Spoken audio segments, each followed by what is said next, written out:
Hey everyone, it's Amadou Khan and welcome to ABA Africans Building Africa podcast, where I chat with inspiring African entrepreneurs who are participating to the development of Africa. Allow me to introduce our very special guest, Henry Nakarundi, who was recently featured on several news outlets such as CNN, BBC, Al Jazeera, and many more for his great innovative solar kiosk products in Rwanda. Recognized as an innovator and a young social entrepreneur, Henry is the founder and CEO of A-REIT, African Renewable Energy Distributor. Let's get to it. Africans Building Africa, for African entrepreneurs, by African entrepreneurs, working together for the sake of Africa. Let's get to work. Henry, is absolutely a pleasure having you here. Hey, thank you, Amadou, man. Thank you for inviting me and sharing my little story to your audience. First of all, what made you decide to go back to Africa after finishing your degree at Georgia State University? Well, I didn't go immediately back home, actually. So I moved to the States when I was 19 for college, and there was the war going on in Burundi. That's where I grew up. So my mama decided to send me and my sister to Atlanta because we had her younger sister was there. So anyway, so when I graduated, I immediately had a business. I started several businesses since I've been in the States, but I had a lot of businesses, but I just got tired of the States, man. I used to come on vacation in Africa, in Burundi and Rwanda especially, and I started seeing a lot of changes happening, a lot of opportunities, and a lot of room for growth. Everything needed to be done, you know.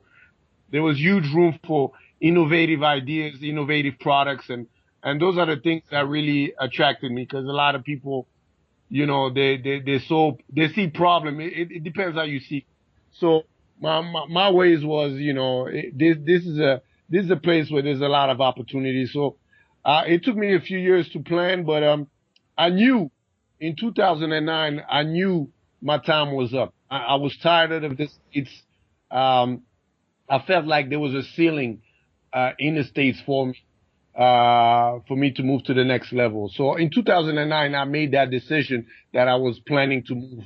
And then from there, it was just a matter of when. That's a great story. And like you said, where some people see problems, others see opportunities. And absolutely, you are one of those who see opportunities. So how did you come up with the idea of creating this renewable car? So the initial idea came because when I used to come home, I was having problem charging my phone. That was my biggest problem. And I used to think about, man, it would be cool to have a place to charge your phone while you're on the go.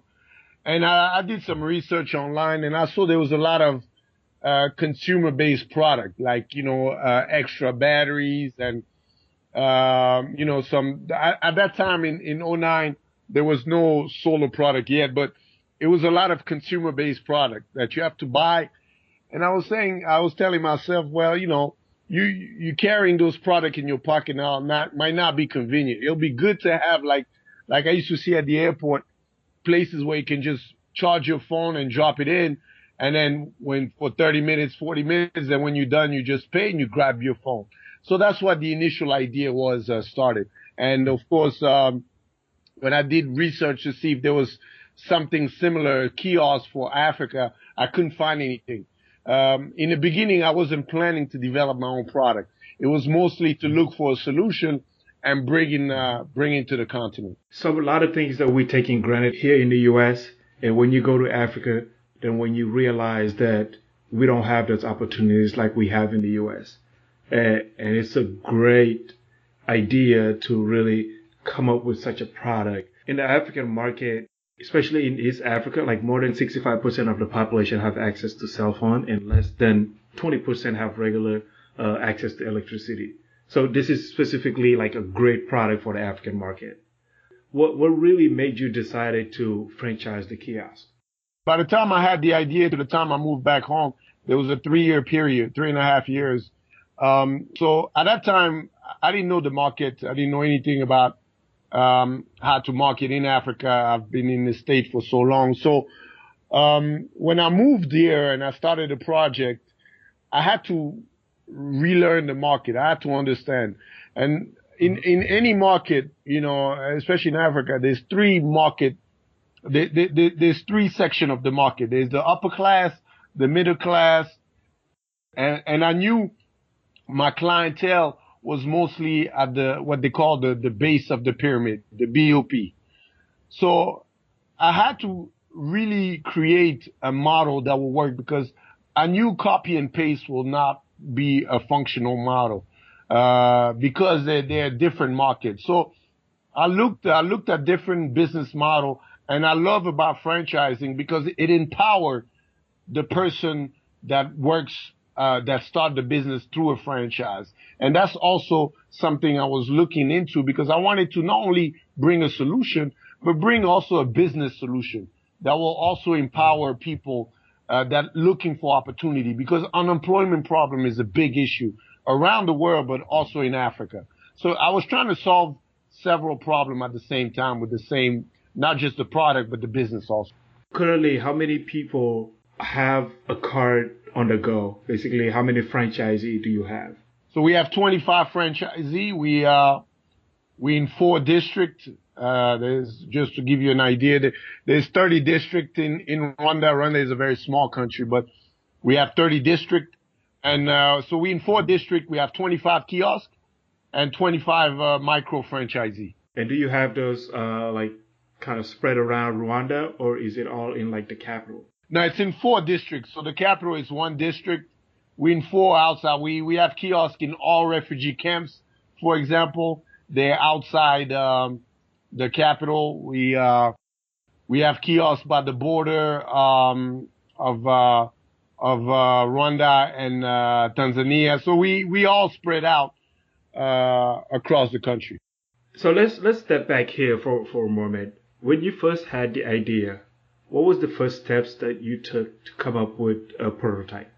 Well, you know, that's an interesting, question. I mean, keep in mind, I've never developed any product, so I really didn't know what I was doing. Let me put it this way. I knew what I wanted in my mind, and so, you know, let me tell you, thank God for the internet. Really, the internet. If there was no internet, I wouldn't be here talking to you. That's for sure. So all I did was, you know, Google, man. That's all I did. Google. So I found this interesting website that's still on today, where you can hire freelancer in any department, any skill sets, whatever you need, they have it. It's called elance.com. So that's what I did, man. I first looked for a designer. I found one in California. So it took 3 to 4 months for him to do a final design, based on the specific I had. And then after that, I put a bid for an engineer, and I found one in Poland. And keep in mind, I never met those guys. We kept talking. Then I finally, you know, when I felt like the guy had the skill set to do this job, then I hired them. And then, the guy from Poland is the one who developed the first prototype for me. And that was in, 2013. But then, we fell off because I found out his pricing was much higher. So I found another engineer in China that gave me, that improved on the product. And, I had the price point divided by 2. So he did the second batch of the order, which was 24. That's what we have now. But also we found issue on the development of those things, and the quality was not there. So I had to go back to the drawing board. And so a year and a half ago, I was lucky enough. I won a few competitions, and I met a company called Catapult Design, which specialized in designing robust product at the BOP, at the base of the pyramid. So they really liked my concept. They helped me get a grant from Autodesk, which is a big Autodesk foundation, and they came here in Rwanda and they redesigned the kiosk. So anyway, that's in a nutshell on the design standpoint. the journey, and it's a journey of literally from 2009 till 2016, because we at this moment we're redesigning our new kiosk. Wow, this shows the importance of persistence, because you really didn't know what you were doing at first, but you ended up working with it, going back and forth with some of the people you're working with, at least till you have something that's a workable model. And it does remind me of the story of Chinedu Echirua, a Nigerian guy who actually started HubSpot and ended up selling it to Apple. And it was basically the same story. He didn't know really how to develop, so he ended up hiring someone from, I believe it's freelancer.com, and from there on they become friends. So did you meet some of the people you worked with? Not on the engineering side. So the guy from Poland, the guy from California, the guy from China. No, we only met on Skype. We're just talking on Skype. And again, I had one of the things I've learned when you do product development is and which I didn't know, because you have to make sure that you find the right people that can do all aspects. It's very simple to think about a product, but the product development process is something that knowing what I know now, I'm not even sure I would have been developing my own product, because that's why you don't see a lot of product development company, because it's extremely expensive, it's extremely hard, and it's a long process. So I learned a lot through those guys, but what I didn't do is I didn't do the process the right way the first time. So I try to cut corners. I went from, which I didn't know I was cutting corners, but I went from design to engineering. There was no testing phase, which I should have done. So that's why it took me so long. But you're right. I mean, software is a little bit different. Software requires human capital, but you can pretty much do the testing and all from a computer. A product needs a company that has the proper tooling to make sure that the material has enough suppliers in the market. Sometimes I talk to guys now. I didn't do engineering. Now I sound like an engineer because I've been doing this for so long. Well, you are self-taught, and that's the best part of. Yeah, absolutely. I mean, it's interesting, man. It's really, doing product. You have to be passionate, because again, this new product we're developing, this new kiosk, it's a 2-year journey. It's a 2-year journey. So you really have to be extremely passionate and patient to be in the product business, man. Extremely. Now, let's say if I wanted to become a franchisee and put some of your carts in Senegal, do I have to either buy or rent a cart from you? And how much would that be? So our business model it's a franchise, micro franchise, we call it. But for country expansion, we work with local partners. So, for example, we're about to start in Uganda in December. So what we do is we divide the country by 4, depending how big the country is. And then the next step is we recruit what we call aggregators. Aggregators like a master franchisee.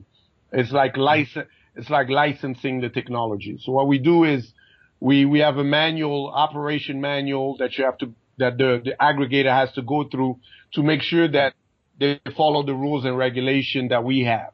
And then when they have all the criteria we're looking for and the requirements, then we finance. We personally finance the kiosk. They only have to give us a bank guarantee to protect us, because they'll be the one. So their job is to recruit, train, and support the micro franchisee. We don't sell the kiosk to the operator, to the people that will be using the kiosk, because the goal, again, those people don't have the money to buy this equipment. The money is not on the hardware. The money is, at least for us, the money is on the services we offer through the kiosk. That's really where our business model strives.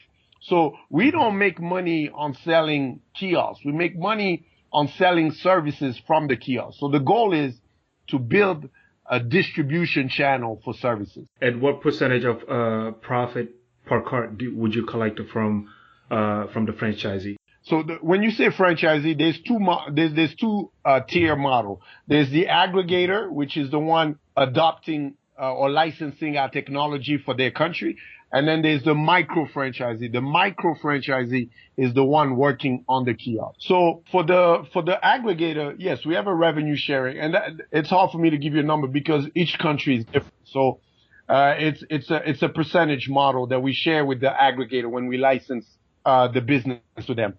But for the micro franchisee, it depends on the revenue. So for example, we have a multiple revenue stream on the kiosk. We generate revenue on charging phone, obviously. That revenue is 100% the micro franchisee revenue. We also generate revenue on the sales of what they call here virtual top-ups, like airtime, mobile money, prepaid electricity, any virtual top-ups you can sell from a mobile phone. That is shared between us and the micro franchisee, and the percentage depending on the company we're selling. So I'll give you an example here. MTN, which is one of the biggest telecom company in Rwanda, we get 1%, and the micro franchisee get 4%. When he sells Airtel, the micro franchisee get 8%, and we get 4%. So it depends. We have a software that automatically calculate those commissions. And then us as a company, we sell advertisement and survey on our Wi-Fi network because we build our own intranet per se within the kiosk, so we can store and distribute content via Wi-Fi from our kiosk. And on that platform, we also, to monetize it, we sell advertisement, we do surveys, and that money is 100% ours as a company. And finally, we collect data from the kiosk. So we're able to know in any region how many phones have been charged, how many smartphones. We're able to know where all the kiosks are. We're able to tell some of our clients which telecom companies sell the most in that particular region. So we're becoming now more of a data collection company because we're the only one right now that develop a technology that can collect data at the BOP, because a lot of big companies have no data. We have data for the upper class, middle class, but we have no data in rural and semi-urban area. So we find a niche in that space, and that's why we developing technology for that particular niche. How is your business currently funded? Man, well, now I'm breathing a little bit now because I got some good funding, but I funded the whole thing myself in the beginning for the first, from the time I started till I would say 2014. But in the meantime, when I started the project, we did win a few competition now and then. That was maybe 10, 15,000. But this year we had our biggest fund. We had some grants and we had some investors. So 2015, we had our first investor from Germany, called Green Tech Capital. But this year we have most of our investors for this year, and grants. So Microsoft gave us a grant. Autodesk gave us a grant, and we had an investment from another company from Germany, also a software company that's very interested in our application in digital advertisement through our internet. So this is the first year we actually had some funding, and all the fund we had this year was for product development. So just to give you an idea, the first kiosk I developed, the first 2 model cost me around 120,000. But this new one we're developing with software and all that is costing us a little bit over $500,000. So it's product development is extremely expensive. That's one of your major costs, which is R&D, basically. Absolutely. I mean, R&D right now is taking all my money. So that's how you become an innovative company, because you have to put certain percentage of your money into R&D. You're continuously innovating. No, you're absolutely right. And but the challenge now is one thing I've discovered being back home is there is no money for R&D. Governments don't allocate money for R&Ds.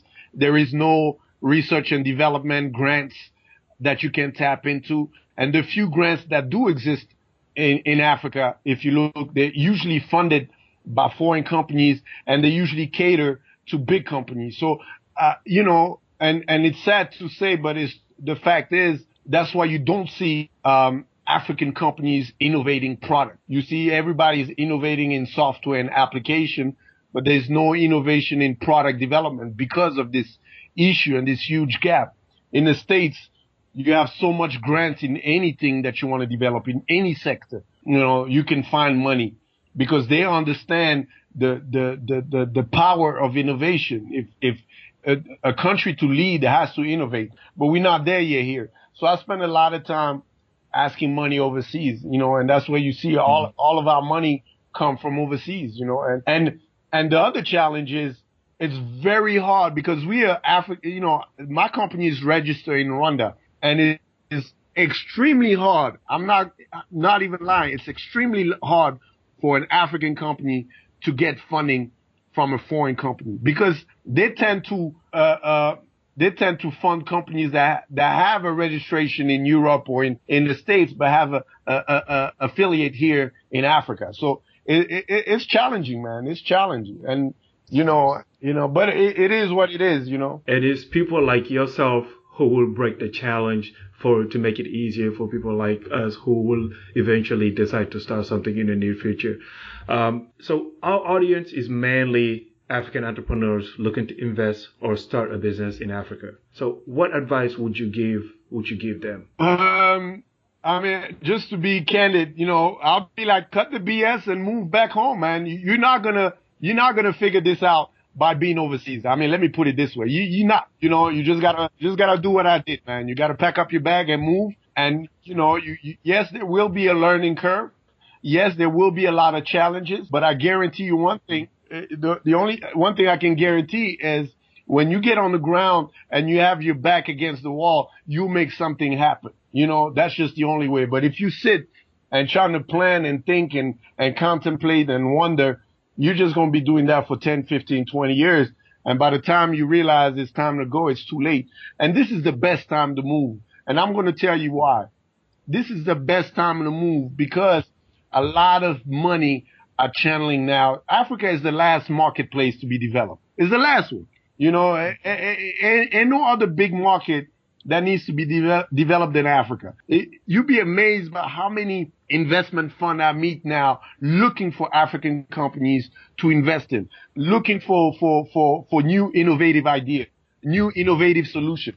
And all this is to solve a problem. And we all know how many problems we have on the continent. So opportunity is huge right now. But that doesn't mean that it's not going to be hard. But you have to be on the ground if you want to make things happen. You're not going to make things happen from being overseas.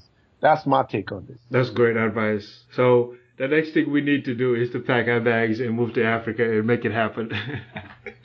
Absolutely, man. And it's not that hard, man. I mean, let me tell you, it's hard in the first 6 months because you gotta make new friends. You gotta learn the system. Hey, I'm not gonna lie, man. There's a what we call a reverse or return back of culture shock type of situation. There is, but at the same time, the human beings, we learn. We program to be able to learn. So, but you have to be on the ground to learn those things. Because whatever idea you have from the States or from you or wherever you are, that's not going to be the idea you're going to be successful on in Africa. Because it's a different market. It's a different market. It's a different way of doing business. But it's exciting, man. It's really exciting. Absolutely. And you have to be on the ground to be able to see all of those problems that you can fix. So the last part of this interview is called the ABA moment, and it's like a lightning round of questions. So I'll ask you a couple of questions and want short and sweet answers if possible. So the first question is, if you were to live in one country in Africa and start a business, where would it be? South Africa. If you had only 1,000 to start a business or invest in Africa, and knowing what you know now, where would you invest your money? Reselling virtual top-ups. Easy business to do. So have you read a book which had a huge impact on yourself? If so, what's the name and author of the book? Oh, man. It's Unstoppable. It's my favorite book. I don't know who wrote it, but it's called Unstoppable. It's my favorite book of all time, man. One last question is, in your opinion, what is the next breakthrough idea or business opportunity in Africa? hardware combined with software is the next big thing because there's a lot of solution that needs to be done and that needs to be smart. So that's the take on it. In what sector? I mean, in every sector, name it. We need innovative idea because everything needs to be changed. The way we used to do business is just not working. That's the way I look at it. This has been an absolute pleasure of chatting with you, man. I believe you are doing a great thing. And like you say, moving back home and just looking for problems that you can solve is one of the fastest or quickest way that we as Africans can help build our continent, because I believe Africa is the future. And as you see, there are a lot of opportunities to be made, or a lot of opportunities that you can create businesses in Africa. And I really thank you, and I appreciate you taking the time to come and chat with us. And that's just the beginning, man. I see a lot of things good happening because I see the youth now on the continent really doing some great things. So I'm excited, man. But thanks again for the opportunity. Not a problem. Thank you. Thanks everyone for listening. Please join me on the next episode where I chat with Oni Aniado, a writer, global leadership speaker, coach, and the founder of Oni Aniado Media House in B1 Coaching. From his message of distinction, Oni's life story as an immigrant is incredible. Also, if you enjoyed this episode so much, please leave us a review on iTunes, as it does help me improve this podcast. Thank you, and see you on the next episode.